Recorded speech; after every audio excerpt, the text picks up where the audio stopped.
Maniniwala ka ba kung sasabihin ko sa'yo na merong mga weirdo sa mundo na nakikipag-cuddle sa patay? Ganyan yung kwento natin ngayong gabi, no? Si Jane Topan, ipinanganak na Honora Kelly noong March 31, 1854, o kilala rin, tandaan nyo to ha, bilang si Jolly Jane, ay isang American serial killer na responsable sa pagpatay ng 12 katao sa Massachusetts sa mga taon na pagitan ng 1895 hanggang 1901. Sinasabi nila na nag-confess daw ito sa pagpatay sa 31 na katao. Hindi napapatunayan lahat yan pero marami ang naghihinala na lampas 100 ang kanyang mga nabiktima. Ang nakakatakot po dito na nabanggit ko na kanina, ginagawa niya ang mga pagpatay na ito gamit yung kanyang trabaho bilang isang nurse. Kaya marami yung tumatawag sa kanya bilang Angel of Mercy. Ang sarap pakinggan, di ba? Angel of Mercy. Marami kasi sa mga binibiktima nito, yung mga pasyente at yung mga pamilya ng mga pasyente niya. Ngayon, there is so much more to these killings than just to kill. At ayon mismo kay Jane sinasagawa niya ang mga pagpatay para isatisfy ang kanyang sexual fetish. Alam niyo ba na ang ambisyon niya raw ay ang pumatay ng maraming tao, mga taong hindi kayang tulungan ng sarili, mga vulnerable, ng mas marami pa sa kahit sinong lalaki o babae ang nabubuhay sa mundo. Medyo, gamitin na natin yung salita, medyo parang baliw itong babaeng ito. Mga salitaan po itong sinasabi niya na tila ba galing sa isang kontrabida mula sa isang thriller o sa isang horror film. With all these being said, gusto kong titigan niyo ang mga larawan ni Jane Topan. Lalong-lalo na ang kanyang mga mata at tanungin mo sa sarili mo, ano kaya ang mga kahayupang ginawa ng babaeng ito para pumatay ng mga tao? Ito ang Serial Killer Stories, ang kwento ni Jane Topan.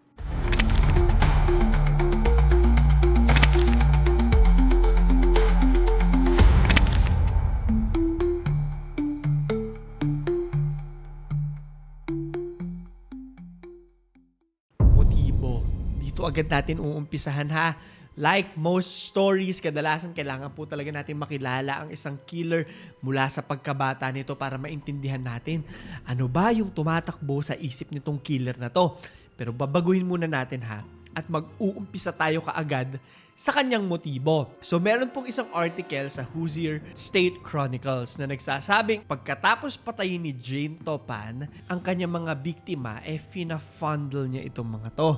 O yung bang kinakadel, yakapan, na para bang magjowa sila. Honestly, nung iniisip ko po yan, sobrang weird nito sa akin. Imagine patay na itong mga kinakadel niya. Maaari nakamulat pa yung mga mata. Nakaganon pa sila. May mga dugo. Matigas na rin. Sobrang weird po nun. At nakakatakot sa totoo lang. Ngayon, ito pa yung mas weird Sabi nila, di ba? The eyes are the windows to the soul. Ang mga mata, ang bintana sa ating kaluluwa. Pag gusto mong makilala ang tunay na pagkatao ng isang tao, tititigan mo raw sa mata. Pero paano kung patay na?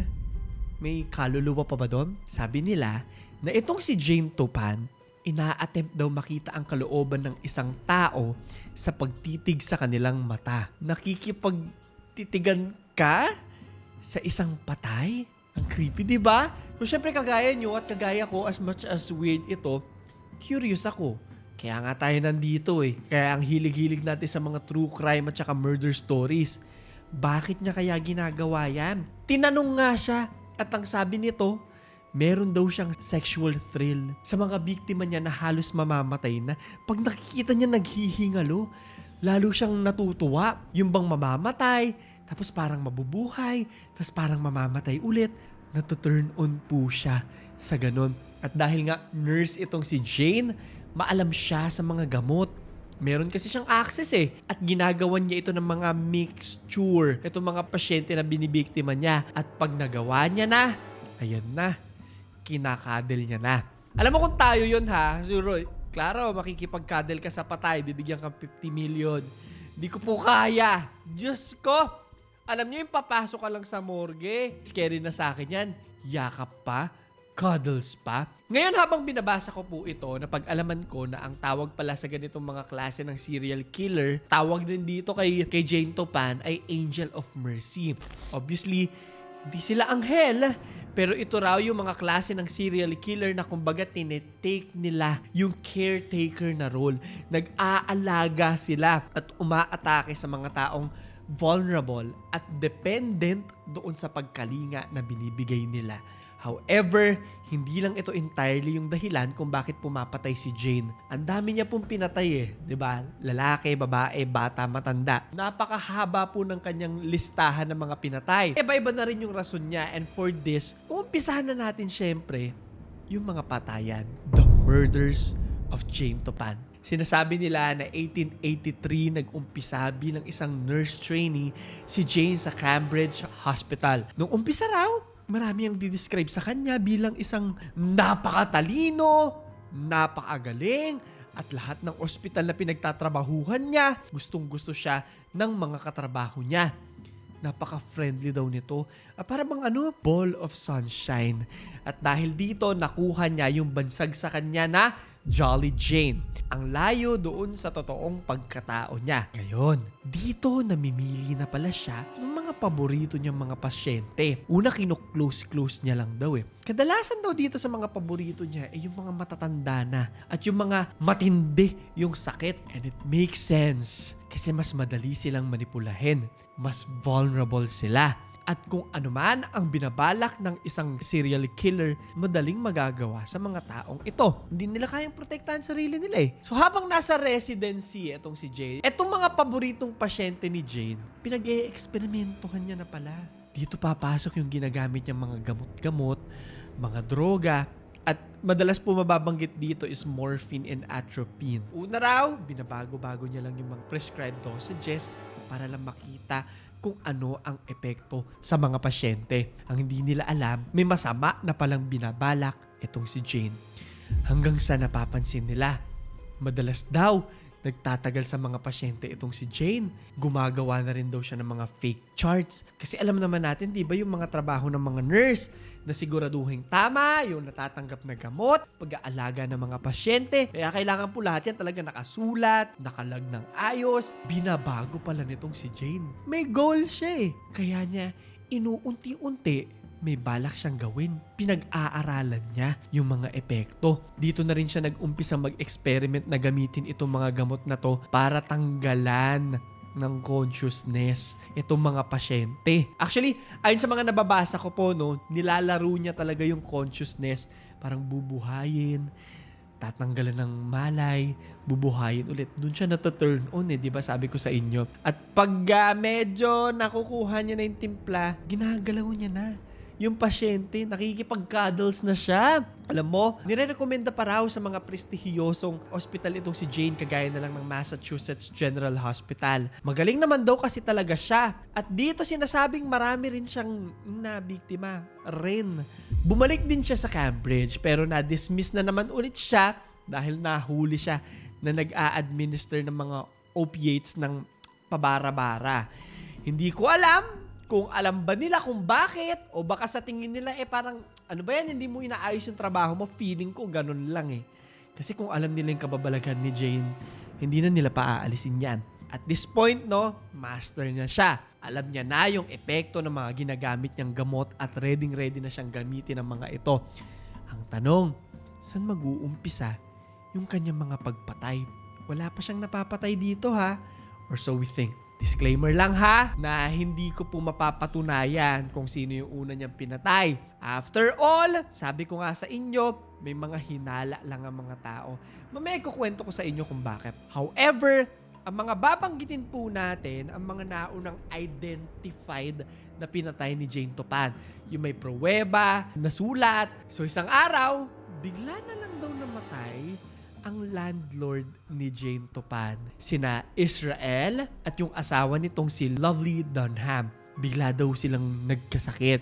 Si Israel Dunham po ay 83 years old, habang yung asawa niyang si Lovely Dunham 1987. So pasok po sa pagkakapareha ng mga paboritong pinag-eeksperimentuhan nitong si Jane Topan. 80 plus na, 'di ba? Matatanda, wala nang kalaban-laban. Ito yung unang kaso ng panlalason. Yan na yung ginagamit nating term ngayon. Pero hindi ito definitely ang huli.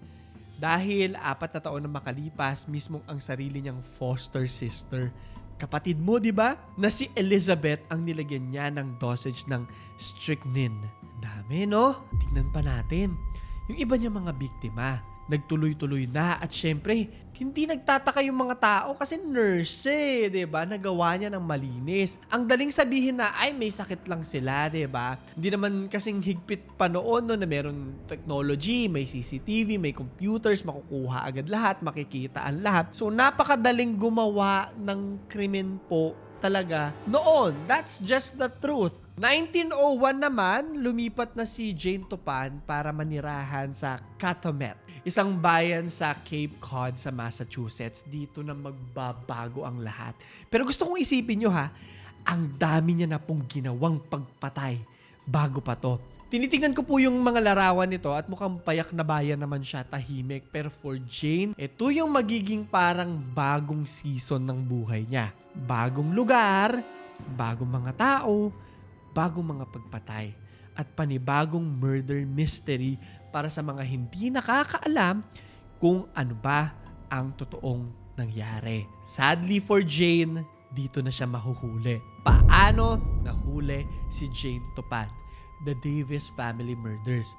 Kagaya sa mga TV series na napapanood natin, kadalasan itong mga killer, akala nila mas magiging okay ang sitwasyon nila sa panibagong lugar na mapupuntahan nila. Sabi nga nila, diba, things happen when you least expect them. At siguro medyo naging kumpiyansa si Jane na walang makakahuli sa kanya.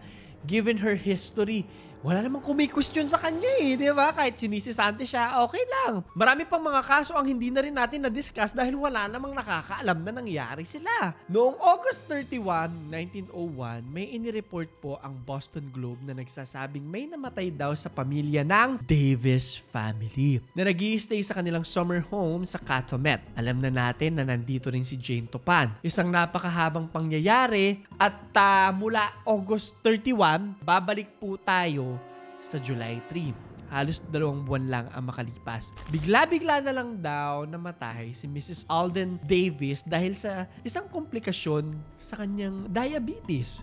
Sumunod dito, bigla ring namatay ang anak nito na si Mrs. Genevieve Gordon. Iba na apelido kasi kasal na po. Na umuwi lang daw tong babaeng to para bisitahin yung lamay ng kanyang ina. Nakakapagtaka naman talaga, diba, na magsabay silang magnanay, namatay. Bigla na lang din daw itong nagkasakit at namatay noong July 21. Halos 2-3 weeks matapos mamatay si Mrs. Davis. Ang sabi, may heart failure naman daw ito. Pero hindi dito nagtatapos ang lahat. Isang beses mangyari, okay. 2 beses, siguro baka coincidence lang. Pero 3 beses, parang may mali. Dahil ang padre pamilya ng mga Davis namatay naman daw sa stroke noong August 4. Pero kung akala nyo dyan na nagtatapos ang lahat, nagkakamali kayo dahil meron pa silang isang anak na si Mary Gibbs.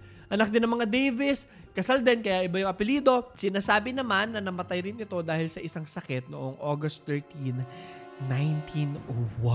Napakabilis na mga pangyayari, diba? Dahil dito, nag-umpisang mag-usap-usap yung mga kapitbahay. Ano nangyayari dyan sa bahay ng mga Davis?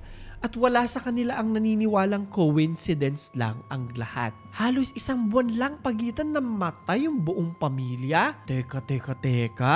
Ngayon, itong si Mary Gibbs, yung isang anak, may father-in-law po siya, si Captain Paul Gibbs. Sabi niya na kailangang imbestigahan ang pangyayaring ito. So kinuha po nila yung mga katawan at ginawa ng autopsy. Pinadala ito sa Harvard at tama nga ang hinala nila dahil sabi ng mga eksperto, meron po kaming nakitang traces ng lason sa kanilang katawan. At dahil dito, nag-umpisang mag-imbestiga ang mga kapulisan. At ang unang tao sa isip nila ay si Jane Topan, ang long-time family nurse ng pamilya. Opisyal itong inaresto noong October 21, 1901 at lumabas ang mga balitang ito. Poison in stomach. Residents of Cataumet rudely shocked. Father, mother, and 2 married daughters died in rapid succession. And an investigation results in the arrest of Miss Jane Topan, their nurse. Dito napapasok yung isipan, no, na ginagamit ko na nga yung salitang baliw. Yun na kasi yung iniisip ng mga tao dito eh.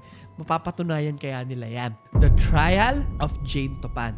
6 na buwan matapos ang kanyang pagka-aresto, nasa Barnstable County Jail siya habang naghihintay ng trial. Sabi nila, kahit may anxiety and depression daw ito, yung mga tao nakikita pa rin siya bilang si Jolly Jane at sobrang cheerful. Anyway, while all of this is happening, yung mga investigador, no, ang dami na nakukuhang detalye sa kaso ng pamilyang Davis at napag-alaman nila na kombinasyon nga ng morphine at atropine yung ginagamit para patayin yung pamilya. So bakit daw pinatay yung pamilya? Hindi naman siguro to sexual. Sabi nila, si Jane daw may utang na $500 na back rent. Hindi niya nabayaran yung mga dating renta niya. At meron daw isang guest sa bahay na narinig si Jane na sinasabihan si Mary Gibbs na i-dismiss na yung utang. At nalaman rin nila na sinubukan ni Jane na tapusin rin ng kanyang sarili twice bago malaman ng mga tao ang lahat. So iba-iba na rin yung rason niya no? Pero matapos nito, lalo lang silang nagtataka at naungkat ang lahat ng nakaraan nitong si Jane. Sabi nila na nang ine-examine daw ito ng mga profesional, meron daw itong unusual behavior at dineklara itong insane. Tinuro ng mga doktor ang mga dahilang absence of moral responsibility, hindi alam yung ginagawa niya, no? Lack of memory, hindi na natatandaan, at tendency towards untruthfulness sa pag-rule nitong insanity.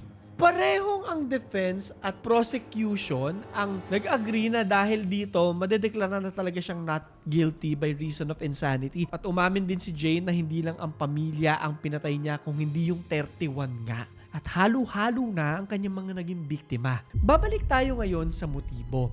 Sabi kasi nila, di ba, sexual thrill. Sabi ni Jane, parang fetish niya to. Pero given na magkakaiba lahat ng biktima niya, naniniwala ang mga doktor na more likely gusto ni Jane na naloloko yung mga doktor. May thrill sa kanya. Yung ganun. Ngayon, tinatanong siya, Jane, bakit parang wala lang sa'yo lahat ng pagpatay na ginawa mo? Ang sagot ni Jane, pinag-iisipan ko na po lahat yan. Paulit-ulit pa, wala po talaga akong nararamdaman. Tumatawa-tawa pa raw ito habang nakikipagtsikahan sa mga doktor at lumalabas pa ng korte bilang si Jolly Jane na masayahin. Mukhang meron nga itong problema sa pag-iisip kung ganyan ang kanyang pag-uugali. Ito ngayon yung tanong, what happened to Jane Topan? Matapos ang trial ni Jane Topan, iikot ang susunod na 34 years ng kanyang buhay sa State Lunatic Hospital sa Taunton hanggang sa dumating ang kanyang pagkamatay noong August 18, 1938. Officially, diagnosed ito ng moral insanity. Pero kung ngayon daw ito mangyayari, siya ay tatawagin bilang isang psychopath. Mas maalam na tayo ngayon mas may detalye na yung mga bagay-bagay. Isa raw ito sa mga pinaka-prolific na mass murderer nung kanyang panahon. At kadalasan, inaaral din daw siya ng mga eksperto. Bago rin ito mamatay, umamin ito na maaari naging lampas 100 ang kanyang mga napatay. Pero dahil nawawala nga daw yung kanyang memorya, hindi niya na rin alam yung mga detalye. So wala sila mapatunayan. Sa asylum, sinasabing si Jane ay inaabuso ng mga staff at pinagsususpetsahan pa na lalasunin din daw siya ng mga staff. Kaya noong 1904, hindi raw ito tumatanggap ng pagkain sa kanila. At mula 160 pounds, bumaba ang timbang niya sa 80 pounds. In the end, nagpatuloy ang kanyang buhay dito at hindi na rin masyadong pinakialaman pa ng press. Madalas, nababanggit lang daw ito kapag nakukumpara sa ibang mga serial killers na sumisikat. Dito na nagtatapos ang kwento ni Jane Topan. Isang babaeng masayahin kuno, pero palihim palang pumapatay. Isang patunay sa paulit-ulit ko pong sinasabi sa channel na to na ang mga taong makakapangloko lang sa atin ay ang mga taong pinagbibigyan natin ng tiwala. Kaya para tapusin ang episode natin ngayong gabi, may itatanong ako sa inyo. Huwag niyo kalimutan na mag-like, subscribe at notification bell para sa mga kwentong katulad nito. May mga tao ba sa buhay nyo na madalas nginingitian kayo at masayahin pero palihim pala ay gusto kayong saktan? Nako, evil eye na yan. So yun lamang po, ito si Clara the Third at ito ang aking kwento.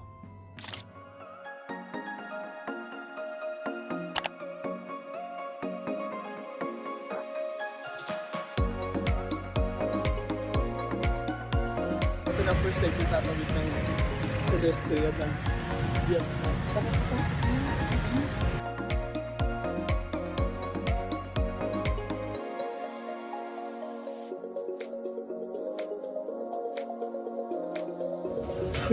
Si Claro.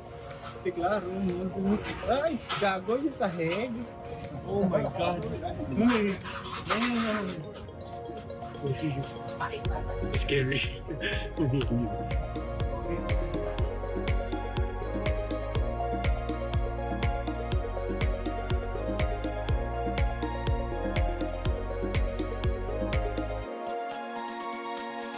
Nasa loob ako namimili ako ng ano. Namimili ako ng damit. Hala, ayaw nila ako po alisin. Kinakabahan ako. Hindi ko na-vlog pero nag-check lang ako ng damit. Tapos sabi ko mag-check muna ako pagka ganun ko. Ay, parang galit sila. Nakakatakot. Pinakita ako tumatawid. Ito na. Alam dami tao. Siyempre rin papanik ako. Ito na yung first tawid ko sa Vietnam. Gago, nakakatakot. Ay, scary. Yeah, for a